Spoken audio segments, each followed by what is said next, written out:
sejam bem-vindos ao nosso podcast Mundo Pardini. Você pode acompanhar as nossas conversas tanto em áudio quanto em vídeo nas várias plataformas de streaming, incluindo Spotify.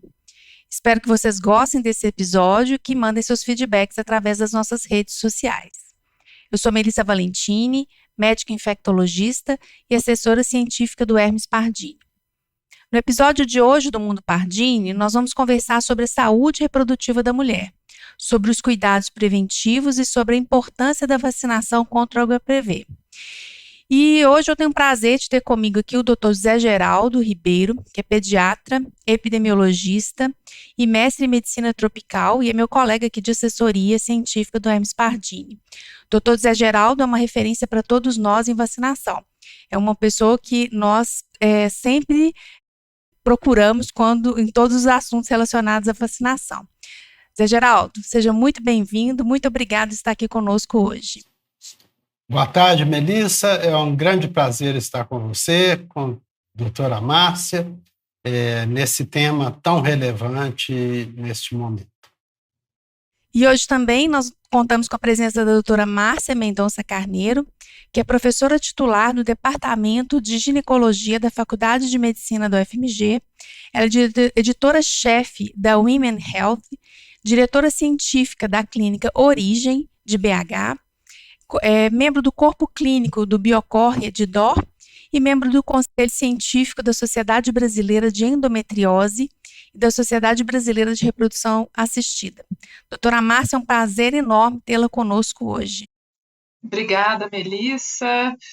Obrigada, doutor José Geraldo, por aceitar compartilhar essa tarefa de falar sobre saúde reprodutiva, que é um tema que deveria ser um foco muito importante, né, de preocupação em saúde, porque saúde reprodutiva é um conceito amplo, né, e a gente precisa cada vez mais falar e educar, porque não é só a saúde nossa agora, é a saúde das futuras gerações também. Então, parabéns pela iniciativa. Ótimo. Como a doutora Márcia já havia antecipado, né, falar de sexualidade, da prevenção às infecções sexualmente transmissíveis, prevenção de gravidez e até mesmo da vacinação contra o HPV, infelizmente ainda são tabus, né, para muitas pessoas. Por isso é importante que a gente converse abertamente sobre essas questões, para que a gente possa orientar as meninas e mulheres sobre quando elas devem procurar um serviço médico, quando deve se iniciar os exames preventivos. Então, para iniciarmos a conversa, doutora Márcia, eu gostaria que você nos falasse sobre o que é saúde reprodutiva e por que ela é tão importante para as mulheres. Olha, saúde reprodutiva é um conceito amplo que tem a ver, né, na questão da saúde, não só de ausência de doença, mas de bem-estar e de respeito aos direitos do indivíduo, inclusive escolhas reprodutivas de quando e como formar a sua família. Então, a gente sai de um conceito que era só uma questão de planejamento familiar para uma abordagem ao longo da vida, e essa abordagem que é muito focada nas mulheres, agora ela também começa a ser focada também nos homens, no sentido de saúde, que começa lá atrás, na adolescência, com as transformações que vão levar à puberdade, à formação do indivíduo adulto, de questões que são relacionadas à prevenção de infecções, prevenção do câncer, manutenção do peso corporal adequado, que a gente sabe que a obesidade vem caminhando com uma epidemia e todas as questões relacionadas à saúde, e ao planejamento de uma eventual gravidez. A gente sabe que os extremos da vida reprodutiva, a gente tem maior número de gravidezes não planejadas, mesmo nos países que têm sistemas de contracepção e de educação reprodutiva funcionantes. Além disso, a gente vem com uma mudança cultural muito importante, porque as mulheres, à medida que elas entram mais no mercado de trabalho, se educam mais, estão adiando cada vez mais a gestação, e as mulheres têm um relógio biológico que ele é inclemente, que ele não para. Então, elas começam a perder a fertilidade no momento que elas começam a pensar na questão da gravidez. Isso é a partir dos 35 anos. Até pouco tempo atrás achava que isso era só uma questão feminina, mas estudos novos estão mostrando que também tem uma questão masculina. Né? Tem a questão da prevenção sempre das infecções sexualmente transmissíveis, que além de questões, né, pessoais, eu vou ter comprometimento também da fertilidade futura, comprometimento da saúde, né, do bebê.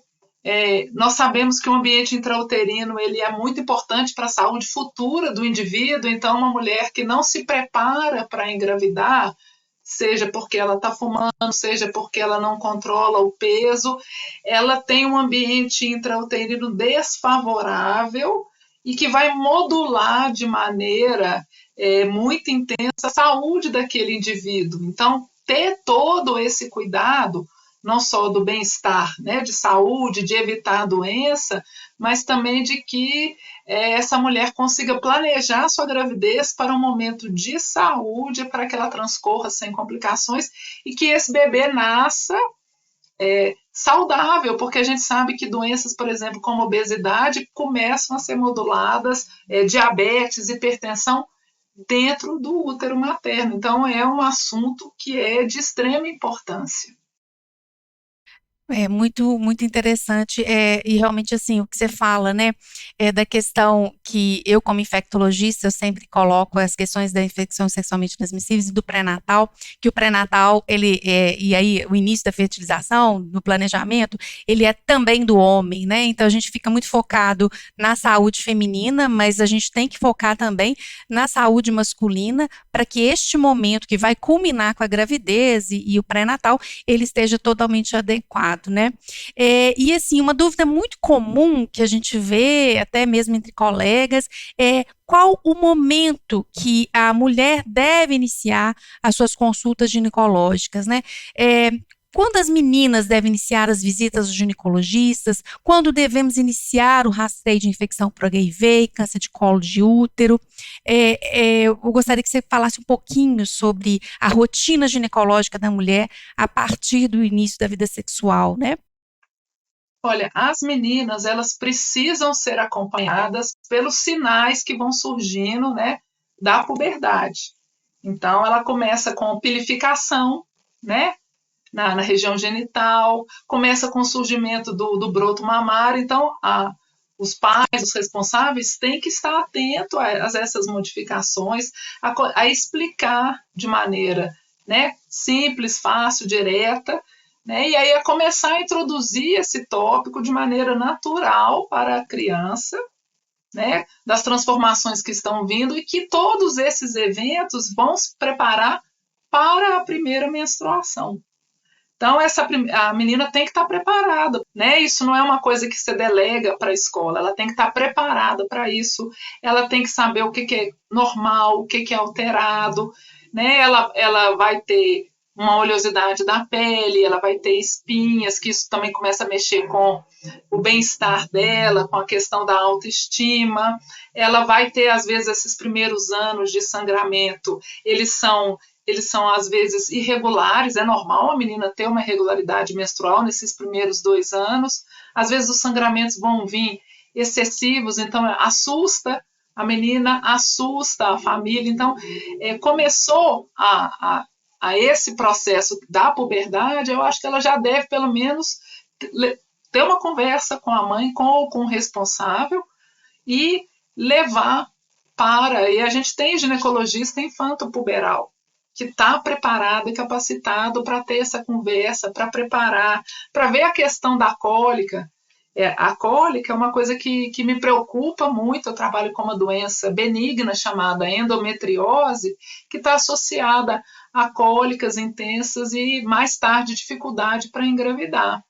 E a menstruação, ela vem cheia de tabus. E muitas vezes esses tabus e essas maneiras de encarar, elas são passadas ao longo das famílias.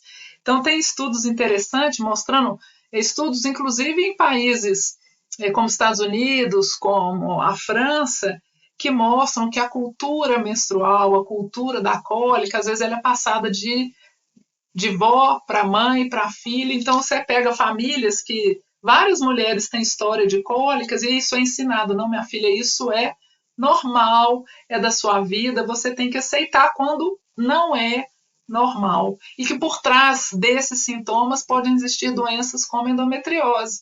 Então, a menina, por exemplo, que tem cólica, que ela falta à escola, que ela não consegue ir, por exemplo, na aula de esportes que ela faz, ela precisa de ser olhada com um olhar de que eu estou acreditando na sua cólica, eu vou buscar fazer exames, às vezes os exames não vão mostrar uma alteração anatômica, mas eu preciso de tratar aquela menina, porque a gente faz a história dessas mulheres com endometriose grave hoje, por exemplo, e a gente vai ver que elas tinham essa história lá atrás. E a história dessas mulheres com endometriose é passar anos da vida, de 3 a 12, atrás de médicos, passam em média por 5 médicos, a maioria fala que é normal. Então, a gente está trabalhando para educar isso lá atrás. Educar não só as pessoas, como o profissional de saúde, né, sobre uma coisa que é também muito ampla, chamada saúde menstrual. Né? Então, a mulher que vai menstruar todo mês, que vai ter alguns determinados sintomas, alguns sintomas são aceitáveis, ela precisa entender o que é sinal de alerta, o que não pode deixar para trás. Né? E aí a gente vê muito diagnóstico equivocado de ovário policístico. Ontem mesmo a paciente me falou, eu acho que eu tenho ovário policístico, porque logo que eu menstruei, vinha muito irregular, depois eu tinha umas espinhas, aí viram no ultrassom, mas isso é normal da menina nos 2 primeiros anos após a menarca, aí ela entra no eixo, como eu falo para os pacientes, é como se fosse, né, uma locomotiva puxando os vagões. A hora que ela menstrua, isso às vezes não está no trilho adequado, até 2 anos após a menarca, né, a primeira menstruação, isso entra no trilho. Então, isso tudo assim, o que é normal, o que pode ser um pouco para mais, mas ainda assim pode ser considerado normal, o que a gente vai observar e o que a gente vai agir. E, paralelo a isso, né, a questão tanto de educação contra a infecção sexualmente transmissível, a questão, né, da vacinação do HPV, né, que são as meninas jovens, a questão dos comportamentos de risco, a questão do uso, eventualmente, de contracepção eficaz, se for o caso, o uso do preservativo, que é uma recomendação da Organização Mundial de Saúde. Quer dizer, tudo isso é educativo, e tudo que eu sei de processo educativo, que ele é repetitivo. Então, a gente tem que estar olhando, acompanhando, enfatizando, porque nesse período, e a gente pega, né, o início da vida, que é a adolescência, não existe um raciocínio muito de conexão de causa e consequência de longo prazo. E uma gravidez indesejada neste período, ela transforma a vida da menina, ela muda o rumo, reduz as perspectivas que ela tem, né, de estudo, de vida profissional, né, fora os riscos envolvidos de complicação. Exatamente, né? A gravidez na adolescência é um problema grave, né? Mas nós precisamos conversar, concordo com você, né? Nós somos pais, a gente tem que realmente conversar, nós somos profissionais de saúde, Zé Geraldo é pediatra, eu acho que essa conversa começa mesmo no consultório do pediatra e, havendo necessidade, a procura de um ginecologista mesmo, para que essa conversa seja melhor feita, né? E aí, eu achei interessante a gente já começar na questão da vacina de HPV, né, Zé Geraldo? E aí, assim, a gente, infelizmente, né, a gente ainda tem coisas nebulosas em torno da vacina de HPV, né? E, assim, os dados de eficácia dessas vacinas, eles são irrefutáveis, né? A gente não tem dúvida nenhuma de que essas vacinas são efetivas. E ainda paira no ar algumas questões sobre segurança dessa vacina, né, Zé Geraldo? Então, assim, eu queria que você falasse um pouquinho sobre os dados de segurança, porque hoje nós temos muitos dados de segurança que são inegáveis, mas eu queria que você pontuasse especificamente a segurança para que os pais que estão nos ouvindo não tenham dúvida de que é uma vacina necessária e importante. Esse é um ponto muito importante mesmo, Melissa. Embora a vacina HPV já seja uma vacina muito antiga, já tendo sido aplicada a milhões de mulheres e homens por todo o mundo, há aqueles que, às vezes, ainda temem por segurança sem nenhuma razão. A vacina HPV ela não contém nada vivo, ela tem uma proteína apenas dos tipos de vírus HPV que compõem a vacina, extremamente purificada, mas essa proteína, com apoio dos adjuvantes que estão na vacina, ela é capaz de nos propiciar imunidade, né? Então, uma vacina extremamente segura, extremamente eficaz, já com dados de duração de proteção muito grandes, já chegando a 14 anos de estudos, né, com a proteção mantida, e uma vacina que está disponível no SUS para meninos e meninas abaixo de 15 anos de idade. Muito importante a questão do câncer do colo do útero, porque, pelos dados do INCA, a cada 2 horas uma mulher brasileira morre por câncer de colo do útero, além daquelas sobreviventes que passam por um tratamento penoso, mas lembrar também que o HPV não causa câncer apenas no colo do útero, causa no pênis, causa no ânus, vagina, vulva e câncer de cavidade oral. Aliás, em países do hemisfério norte já foi demonstrado que o câncer de cavidade oral pelo HPV, inclusive, superou o câncer de colo do útero já em incidência. Então, uma vacina segura, eficaz, que está disponível no SUS para menores de 15 anos. Agora, Melissa, sempre que a gente fala da vacina HPV, reforça muito esses HPVs capazes de causar câncer. Mas nós temos também 2 tipos na vacina, o 6 e o 11, que, embora não causem câncer, causam as chamadas verrugas genitais, né? Essas verrugas podem trazer extremo constrangimento à mulher e ao homem. Às vezes, na maioria das vezes, o tratamento simples, mas nem sempre, né? E podem prejudicar muito a autoestima, tanto do homem como da mulher. E na mulher, inclusive, se há lesões ativas no momento de um parto natural, esse HPV 6 e 11 pode contaminar o recém-nascido e a criança vir a ter uma doença respiratória, a papilomatose faríngea, que é uma doença também que impõe muito sofrimento à criança por obstrução respiratória, intervenção.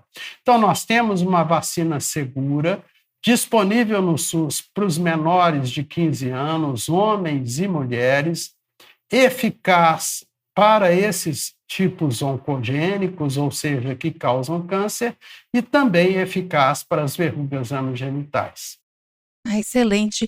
Então, assim, a dose, né, para esses menores de 14 anos é 2 doses, né, doutor Zé Geraldo, que é recomendado, né? E tem algumas populações que também podem fazer o uso dessa vacina no SUS, né? Por exemplo, os imunossuprimidos, mas aí depois, até 45 anos, homens e mulheres, HIV positivos, por exemplo, mas aí a gente usa 3 doses de vacina, não é isso? Exatamente. Para todos os maiores de 15 anos de idade, que iniciam a vacinação após 15 anos de idade, e para todos aqueles a partir de 9 anos que tenham um comprometimento de imunidade, o esquema é de 3 doses, né? Mas tanto o esquema de 2 doses como de 3 são extremamente eficazes e seguros. Perfeito. E até agora a gente tem uma outra vacina também, né, doutor Zé Geraldo? Antes a gente tinha a com 2 e a de 4 sorotipos. A de 4 sorotipos é usada no SUS, que é a que você mencionou, né? E agora a gente tem uma vacina contra 9 sorotipos. E aí, eu gostaria que você nos contasse um pouquinho sobre essa vacina. A gente tem que revacinar as pessoas que já foram vacinadas? Qual que é o número de doses dessas vacinas? Onde elas estão disponíveis? Qual que é o público-alvo para essas vacinas? Nos conte um pouquinho sobre essa nova vacina. Sim, a chegada no Brasil da vacina HPV-9 valente é um grande avanço, porque nela nós acrescentamos mais 5 tipos de HPV capazes de causar câncer. Então, por exemplo, para o câncer de colo do útero, a vacina HPV-4, né, a quadrivalente, ela cobre cerca de 70% desses tipos de HPV que podem causar câncer do colo do útero. Já na vacina 9 valente, nós temos uma cobertura em torno de 90%. Então, em termos de possibilidade de prevenção do câncer de colo do útero, é um avanço. Infelizmente, por enquanto, né, esta vacina HPV-9 valente só está disponível no Brasil nos serviços privados de vacinação. Ela veio licenciada entre 9 e 45 anos de idade. A Sociedade Brasileira de Imunizações discutiu bastante esta questão de se deveríamos revacinar meninos e meninas que foram vacinadas com HPV quadrivalente, né? E acabou decidindo que sim. Então, aquelas famílias, né, que têm condição econômica de, no lugar de fazer a vacina do SUS, fazer a vacina HPV-9, essa é a recomendação da Sociedade Brasileira de Imunizações, e inclusive a recomendação da revacinação para ter uma proteção ampliada para esses 5 tipos, né? A vacina é licenciada entre 9 e 45 anos de idade. Então, se do ponto de vista de saúde pública, do ponto de vista do SUS, os menores de 15 anos e imunossuprimidos são foco da vacinação, no caso da saúde individual, né? Nesta faixa de 9 a 45 anos do homem e da mulher, o médico do paciente, da paciente, ele muitas vezes recomenda a vacinação acima dessa idade, porque ainda há possibilidade de prevenção dessas doenças importantes causadas pelo HPV. O esquema vacinal da vacina HPV-9 é idêntico ao da vacina HPV quadrivalente, 2 doses para homens e mulheres abaixo de 15 anos e 3 doses acima dos 15 anos. Então, é um grande avanço. Aqueles que têm condição econômica de optarem por ela, é uma boa iniciativa, mas sempre lembrando, a vacina quadrivalente disponível no SUS também é um importantíssimo instrumento de controle do HPV. Então, ela deve ser utilizada caso a família opte por não despender esse recurso ou não tenha, né, condições econômicas de pagar um esquema num serviço privado de vacinação.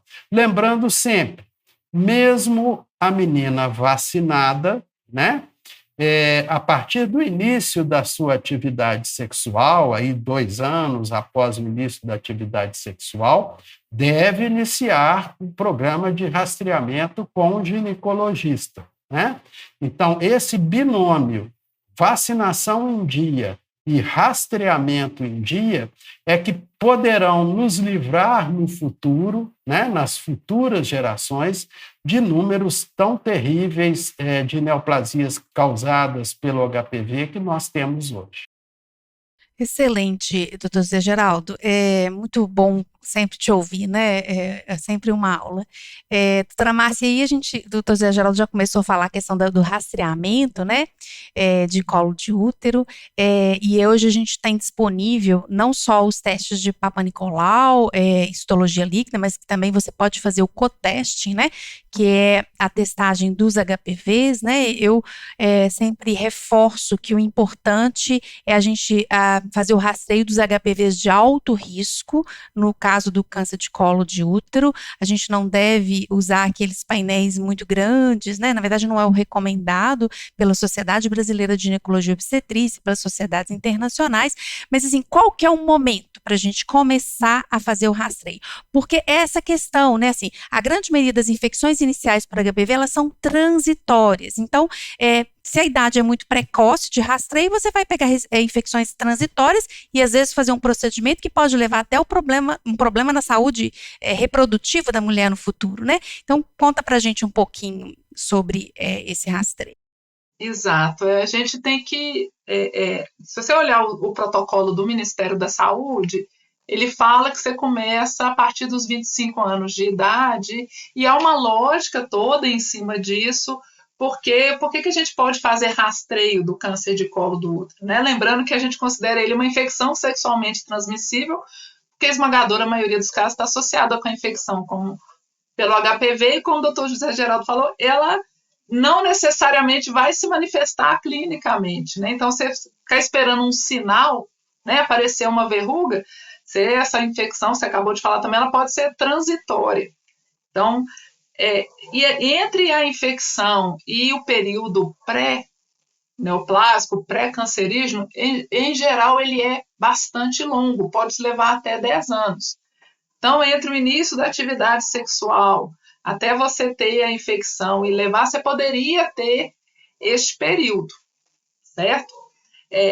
E aí, depois que você fizesse alguns exames, então 3 exames consecutivos negativos, você pode espaçar a coleta de citologia. E aí eu bato isso muito com meus alunos. Primeira coisa, a gente tem o câncer de colo de útero, ele é um câncer de mulher jovem em atividade sexual. Nós temos tido cada vez mais um início precoce de atividade sexual. Não é raro a gente entender meninas de 12, 13 anos que já iniciaram voluntariamente atividade sexual. Não é raro, infelizmente, a gente eventualmente atender pacientes jovens com câncer de colo avançado. Então, a coisa que a gente tem que entender uma coisa é o rastreamento que eu estou pegando a população em geral, que é assintomática. Essa população não está sentindo nada, e aí eu vou submetê-la ao rastreamento, lembrando que a coleta de exame, ela tem uma sensibilidade baixa, uma capacidade baixa de diagnóstico que é inerente ao teste. Né? O teste que a gente faz para rastrear, não necessariamente ele vai dar 100% de diagnóstico. Então, a citologia do colo varia muito, varia com a qualidade do exame que foi realizado. O que a gente tem na literatura, eu falo com os meus alunos, que é o que foi feito no Castelo Encantado da Disney lá, sob as melhores condições, e que muitas vezes a gente não replica isso, né, na vida real. Então, essa questão de começar aos 25, eu avalio a paciente. Individualizar, né? Exato. Eu acho que isso assim, a gente trabalha em situações de raciocínio de saúde pública, mas aquela paciente que está ali na minha frente, ela fala para mim que ela vem na consulta com 23 anos, ela tem relação sexual desde os 14, ela não usa preservativo, porque isso é o real na vida, ela tem mais de um parceiro, às vezes 3, 4 no ano, nenhum controle disso, então eu vou primeiramente examinar, que é outra coisa que se confunde, as pessoas confundem a coleta da citologia com o exame ginecológico. Mesmo quando eu tenho aqueles exames consecutivos anuais negativos, a paciente continua, a mulher tem que continuar vindo todo ano ao ginecologista e o ginecologista vai examiná-la porque às vezes tem lesão escondida, né? Às vezes ela está tendo um sangramentozinho após a relação sexual. Então, se ela começa com sintoma, ela já precisa ser examinada, ela sai fora daquela absolutamente assintomática que eu estou fazendo a varredura. Então, eu acho que gera uma confusão essas questões, né?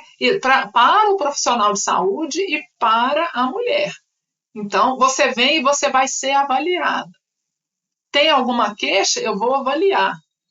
Né? Porque senão a gente começa a colocar as pessoas muito enquadradas em protocolos e às vezes a pessoa não está enquadrada naquilo. Aí não tomou a vacina lá atrás, né? E mesmo que tivesse tomado, precisava vir, porque a vacina é para o HPV, né? Nós temos sífilis, clamídia, gonococo, que deixa as mulheres inférteis. A gente tem uma série de coisas e de conversas que precisam ser feitas durante a avaliação, durante a consulta. A decisão de colher o Papa Nicolau naquele momento ou não, aí é feita ali com o médico na conversa com a paciente. Eu não fecho o olho e fico lá, não tem 25 anos, acabou, eu não vou olhar. Né? Porque a gente tem uma população jovem muito grande adoecendo com câncer de colo. Exatamente. E assim, como você já até adiantou, né, essa questão do uso do preservativo, acho que a grande maioria das pessoas sabe da importância do uso do preservativo, mas ele é muito errático, né, assim, principalmente quando os relacionamentos vão ficando mais sérios, e aí realmente o uso é muito complicado. E a gente, né, essa questão do rastreio das ISTs, a grande maioria das ISTs em mulher, principalmente clamídia, elas são assintomáticas, né? Na rede privada, nós temos os PCRs de IST, que são recomendados em mulher, em alguns casos, mulheres com mais de um parceiro, mas na rede pública isso ainda é complicado da gente conseguir, né? Assim, a gente já tem algumas iniciativas para algumas populações específicas, então população HIV positiva, população que faz uso de PrEP, a gente já pode fazer, mas na grande maioria das pessoas não, né? Mas a gente tem técnicas, né, antigas ainda que a gente usava, né, o consultório ginecológico, você tem algumas outras estratégias para avaliar esses ISTs, e uma coisa muito importante que você colocou, que é uma premissa básica, né, da medicina, que é a gente sempre avaliar a epidemiologia, avaliar a história clínica, o exame físico, conversar com o paciente, né, acolher esse paciente e ver as queixas e o exame físico e epidemiologia.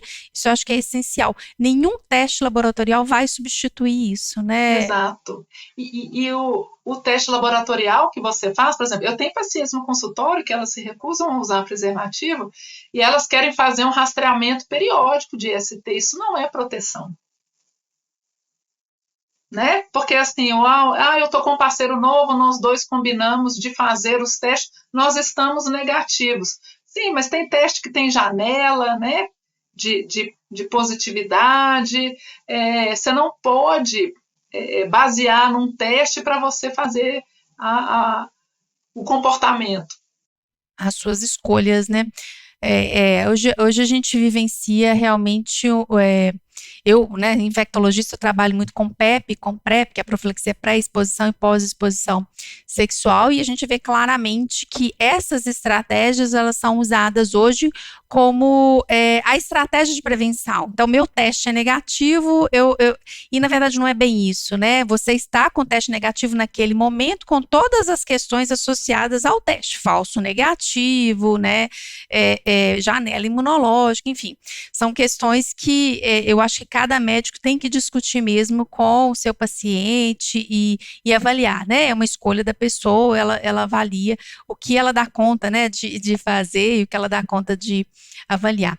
Uma outra questão que eu acho muito importante da gente falar é sobre a questão desse tabu na questão dos métodos contraceptivos, né? Muitas pessoas, você vê que eles são necessários, são importantes, inclusive como você mencionou no início da menstruação, essas meninas que têm essa menstruação muito irregular, às vezes, você tem que às vezes lançar a mão de hormonoterapia para avaliar, mas existe ainda muito tabu, né, e que eu gostaria que você falasse um pouquinho sobre esse assunto da contracepção nas mulheres. Então, Olha só, a contracepção é um marco, né, na saúde reprodutiva feminina, porque a mulher começou a poder escolher quando ela quer engravidar. Só que tem um tabu muito grande, principalmente a hora que a gente olha os contraceptivos hormonais, que aí as pessoas têm ideias equivocadas, né? Tipo assim, o excesso de hormônio, isso aí, então, periodicamente eu tenho que dar descanso. A gente usa microgramas, né? A dose é tão pequena que você tem que tomar todo dia, naquele mesmo horário, para ele manter o funcionamento ideal dele, né? Então, assim, a gente tem métodos que seja por via oral, seja por via transdérmica, injetável, na forma de dispositivo intrauterino, que são seguros, que são reversíveis. Então, e eficazes. Então, essa reversibilidade, eficácia e segurança são os critérios que a Organização Mundial de Saúde tem para falar do método contraceptivo de uso aceitável. Fora que esses hormonais ainda podem ajudar a controlar o excesso da menstruação, a cólica, os sintomas da TPM, podem ajudar a controlar a anemia secundária ao sangramento excessivo. Então, eu tenho vários outros benefícios adicionais não contraceptivos, né? Tem-se assim, altera a fertilidade? Não. O que altera a fertilidade é você tomar a pílula dos 15 aos 40 anos e parar aos 40 anos e aí pensar em começar a engravidar. Aí não vai ser a pílula, foi o tempo que passou, o melhor tempo de função ovariana sua em termos reprodutivos. Eu tenho medo de trombose. Gravidez é muito mais trombogênica que a pílula anticoncepcional. Gravidez pode aumentar em até 80 vezes o risco de trombose. As pílulas combinadas com estrogênio aumentam em torno de 20, no máximo 40 vezes. Mas aí, se eu tiver obesidade, também eu aumento o risco. As pessoas esquecem dos outros fatores, esquecem dos riscos reais que elas estão correndo. Então, do ponto de vista de tomar uma pílula anticoncepcional combinada e engravidar, a gravidez é um risco muito maior. Agora, eu tenho opções, até para quem teve trombose. Então, essa é uma avaliação que é preciso fazer. Então, a mulher, um princípio da medicação hormonal, ela não pode tomar se ela tiver um sangramento não diagnosticado, porque esse sangramento pode ser, inclusive, uma gravidez não planejada, se ela tiver uma história pessoal de trombose. Tem paciente que fala para mim, mas a minha avó teve trombose, porque ela operou o quadril e teve uma trombose. Não, então, realmente, sua avó de 88 anos, operada do quadril, né, ela tem um motivo para ter trombose, né? Mas a história é pessoal. Você já teve algum evento, né? Tem questões assim, câncer de mama, câncer de endométrio, são os cânceres relacionado ao hormônio, e alteração hepática, doença hepática ativa. Fora isso, a maioria pode usar. Mas eu tenho vários componentes, várias formulações, então eu vou avaliar. Tem aqueles de longa duração, por exemplo, para adolescente que esquece, então a gente pode ter aqueles de longa duração. Posso usar DIU para aquelas mulheres que não podem usar hormônio de jeito nenhum, inclusive o DIU de cobre. Tem muita falácia também, né? Em torno do DIU, vou engravidar com o DIU. Não, o DIU não é abortível, é absolutamente eficaz, porque ele não depende da pessoa, né? Você colocou lá e usa conforme o tipo de DIU, 5 anos, 8 anos, né? Então, isso tudo é absolutamente seguro. O que, na verdade, acontece é que há uma falácia muito grande, agora, infelizmente, né, multiplicada por mídia social, de coisas ou de eventos únicos que acontecem. Eventualmente acontecem complicações? Acontece complicação com quem vai operar de apendicite, com quem pode tomar uma vacina, tudo isso você está sujeito, mas a gente faz uma avaliação. Se está liberado para ser utilizado é porque já passou nos testes de segurança e a segurança ela não é a insegurança não é absurda, né? Então, isso precisa ser muito colocado e acompanhado. Então, a gente prescreve um método contraceptivo, orienta como usar, orienta como, né, se esqueceu, se deixou de tomar no dia, se sentiu alguma coisa, achou que o DIU estava fora de lugar, então você põe tudo que é esperado, o que é sinal de alerta, e a gente vai acompanhando a longo prazo. É óbvio que durante essa prescrição de contracepção, conforme a idade da mulher, você tem que conversar com ela assim. Já pensou sobre engravidar? Porque se ela já está na faixa dos 30 anos, você já tem que pensar em avaliar, né, reserva ovariana, ter uma conversa sobre esse tipo de planejamento. 40% das mulheres de 30 a 35 anos no Brasil não estão pensando, né? Vão começar a pensar, às vezes, quando é tarde. Então, você vai ter que fazer essa coisa que não é nem planejamento familiar, porque tem muita gente que não está planejando ter família neste momento, mas lá na frente pode pensar. Então, você vai ter que pensar em preservar a fertilidade, em congelar óvulo. Então, é uma conversa extensa e necessária, fundamental. Eu acho que é isso, né? Assim, a mulher hoje inserida no mercado de trabalho, ela adia cada vez mais, só que o relógio biológico está correndo, né? E aí, mas hoje, né, nós estamos aqui com uma especialista em fertilização, em reprodução assistida, né, doutora Márcia? Eu acho que hoje nós temos estratégias e é bom que a gente conversar isso, porque ela tem que planejar, se ela tem essa intenção, ela tem que começar a planejar isso aos 30 anos, para ser mãe, talvez aos 40, né, hoje totalmente possível, né, e seguro, mas esse planejamento tem que vir antes, né? Isso mesmo. Uma coisa que eu queria comentar aqui com o doutor Zé Geraldo é que uma das ISTs mais prevalentes é a hepatite B, né, doutor Zé Geraldo? E que é muito comum. Eu vejo, infelizmente, ainda muitas vezes no consultório, sabe? Na clínica do SUS.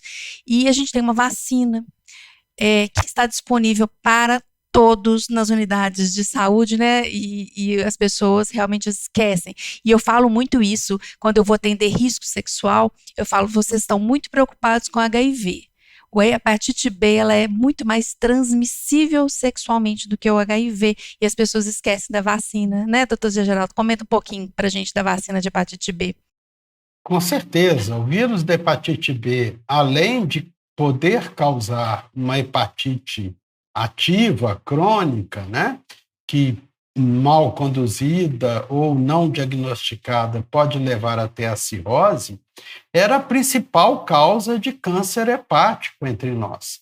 Então, a vacina hepatite B, na verdade, foi nossa primeira vacina contra o câncer, né? Como você disse, uma vacina extremamente segura, extremamente eficaz e disponível no SUS para todas as idades, né?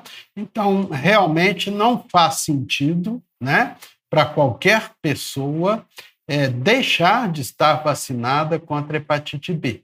Nós tivemos avanços, as coberturas vacinais nas crianças foram muito boas no passado, então nós estamos um pouco colhendo o fruto disso, com redução de câncer hepático e tudo mais, só que essas coberturas caíram em anos mais próximos, né?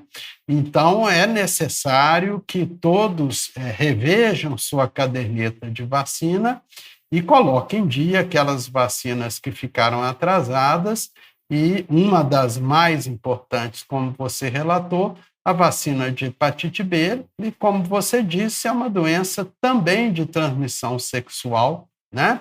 Não, além de outras formas de transmissão. Então, sem dúvida, a vacina hepatite B trouxe um grande avanço na prevenção de câncer, na prevenção da cirrose, mas não basta existir a vacina, ela tem que ser aplicada no esquema adequado para que haja proteção. Perfeito.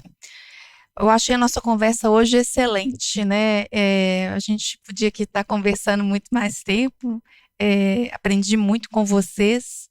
E acho que esse tipo de conversa tem que ser replicado, né? A gente tem que conversar com os adolescentes, conversar com as mães dos adolescentes, com os pais dos adolescentes, com os meninos. É uma construção. Então, eu queria agradecer, né, e deixar para vocês falarem a palavra final, o que vocês acham importante aqui dessa nossa conversa. Bom, eu queria só também dizer do meu prazer estar aqui, do aprendizado que nós sempre temos, né? Como quando convivemos com pessoas do seu nível, Melissa, e do nível da professora Márcia. e marcar aqueles pontos, né? Menores de 15 anos têm vacina HPV quadrivalente no SUS, não faz sentido deixar de vacinar. Aqueles que podem pagar por uma proteção ampliada têm a vacina HPV-9 entre 9 e 45 anos de idade no serviço privado. A vacina hepatite B disponível para todos no SUS, né? Então, isso tudo colabora para a saúde tanto do homem como da mulher, e para que no futuro esse binômio tenha uma atividade sexual segura, prazerosa, né? E que quando decidam ter seus filhos, que isso seja feito com maior segurança. Melissa, eu só tenho a agradecer a oportunidade, né, de conversar de um assunto tão relevante, tão importante, de aprender também com vocês e de colocar a questão, o câncer do colo, do útero, ele é um câncer terrível porque ele vai pegar mulheres jovens e ele vai matar mulheres jovens. E aí você escuta as pessoas, quem dera um dia tivesse uma vacina para o câncer. E a gente tem. E é um câncer que dá uma oportunidade de prevenção, de ser evitável. E isso está aí disperso aí nos postos de saúde, né? Então, eu acho que nunca custa a gente repetir a necessidade da vacinação, do cuidado, do acompanhamento, né? Das pessoas estarem atentas aos sinais, aos sintomas, e de saber o que é disponibilizado, do que é correto fazer dentro daquela faixa etária. Eu costumo falar para as minhas pacientes, é muito raro a gente não poder ajudar. Então, é sempre possível buscar alguma solução, tentar ver, a gente avançou demais, tem muita coisa que está disponível, quer dizer, vacina de hepatite B, olha quanto benefício. Então, tá disposto com coragem de buscar ajuda e da gente estar disponível para educar e falar sobre as questões o tempo inteiro. Gente, muito obrigada, doutor José Geraldo, doutora Márcia, pelo bate-papo de hoje do nosso Mundo Pardini. Nós estamos chegando ao fim do nosso episódio de hoje, e aí fica o convite para você nos acompanhar nas nossas redes sociais e assistir os outros episódios que estão disponíveis. Um abraço a todos.